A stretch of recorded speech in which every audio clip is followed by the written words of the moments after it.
The Hagood Mill site was discovered in 1993 when I was traveling around the state, and particularly the upstate, searching for prehistoric rock carvings.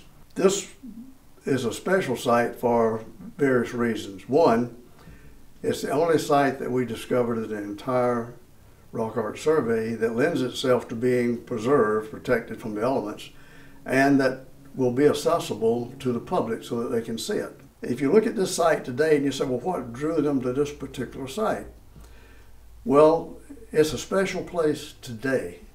And special places today almost certainly were always special places.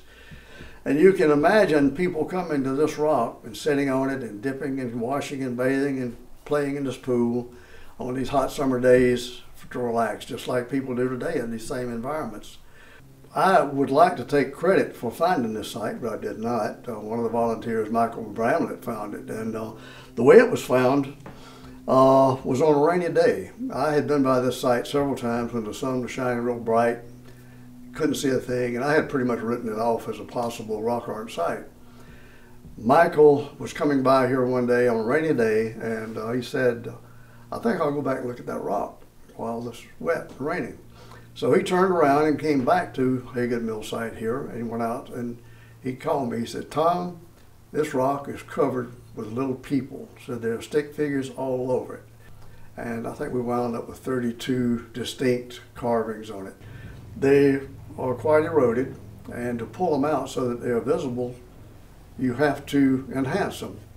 And we do that, or did that, by taking lights and putting it right down at the rock surface and fanning it across the rock.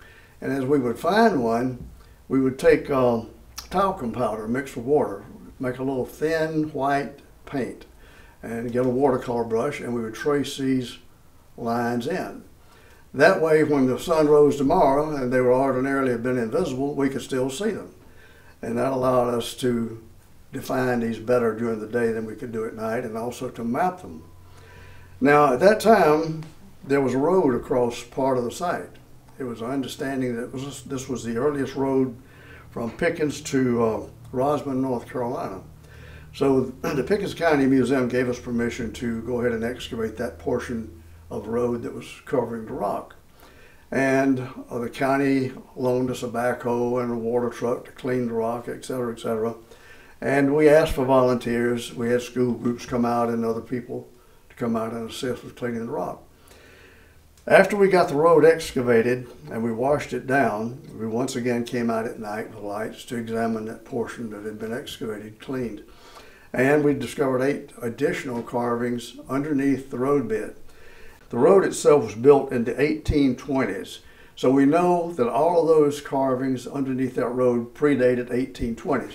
And that's very close to the time that the last Cherokee left South Carolina in 1813. So it's a good argument for all of these being prehistoric. Some of the carvings on this particular rock are little people, little stick figures of human beings. Some, we can't tell anything about them other than they're human beings. Several are obviously male. There are, I believe, as I remember, 17 or 18 people represented here. There's only one other site in the state that we have so far found that has the little human figures like that. And there's only 2 on that site. But 3, 4 of these are encased or enclosed, I should say, in what appears to be a dwelling. It's like a box that's carved, pecked around them. And then there's a little cupola on top of the box, like a little raised dome over these people. 3 of them are just plain, unadorned people, male figures. One has like antenna or horns coming out of the head. And that's the figure that is seen in other rock art sites around the country as well. The little people that are just plain people are scattered across the rock, and they're very small, very difficult to see. One, and I think it was maybe 2, have pecking all around them. And that's not uncommon in prehistoric rock art either. For what purpose, nobody really knows. But they would take a hard rock and just peck around that glyph, and maybe it was just to enhance it or maybe define it, separate it, or set it apart from the others. We don't really know. Then there are some abstract figures as well. They're not all people. Several of the abstract figures really are kind of meaningless. We can't interpret them. And if we attempted to interpret them, what we thought about them could be as different from your opinion of them or somebody else's as, from people from Mars coming down looking at them. So we don't know. I just kind of appreciate these things for what they are. I don't try to interpret or put meaning to them. And there's the one we call the refrigerator man, which may not be a man at all. It's just like a little square or rectangular box with a head and legs sticking out of it. No other defining features. It could be female, it could be male, we have no idea. It was one of the most fun sites that I've ever worked on in my life for a lot of reasons. The people here in Pickens County were just fantastic.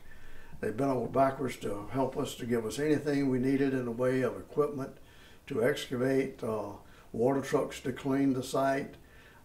School kids came out and helped, adults, old people.